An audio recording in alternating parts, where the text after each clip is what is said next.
Hi friends, duty అయిపోయింది, బయటకు వెళ్తా ఉన్నాము. బయట ఎండ చూడండి తెంగుతుంది, 48 డిగ్రీలు కాస్తుంది. మీ అమ్మ జీవితం సరదాగా సిటీకి వెళ్ళి ఎంజాయ్ చేద్దాం అనుకుంటే ఎండ మాత్రం గుద్ద పగలు తెంగుతుంది. ఈ టైంలో కానీ మనం బయటకు వెళ్ళాం అనుకో, ఎర్రగా ఉన్న వాళ్ళు నల్లగా అయిపోతాం, నల్లగా ఉన్న వాళ్ళు ఇంకా కలర్ వస్తారనమాట. నిజంగా ఇట్లా టైంలో మనం బయటికి వెళ్ళాలి. మా ఫ్రెండ్ గారి కార్లో BMW కారు, మా ఫ్రెండ్ అమ్మాష్ అనమాట. వెళ్తాను ఎట్లయినా సరే ఈరోజు తిరిగేద్దాం అనేసి ఊరంతా.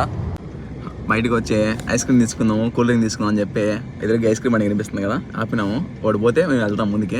ఇట్లా భయ షాప్ పెట్టుకున్నాడు అనమాట.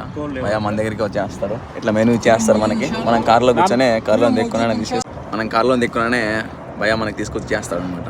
మనం ఆర్డర్ ఇచ్చామంటే నేను మా ఫ్రెండ్ ఇద్దరం ఐస్ క్రీమ్ చేసుకున్నాం అనమాట. టేస్ట్ మాత్రం ఇట్లా చూడాలి. బయట ఎండ, లోపల ఐస్ క్రీమ్ చల్లగేసి బాబా నెక్స్ట్ లెవెల్.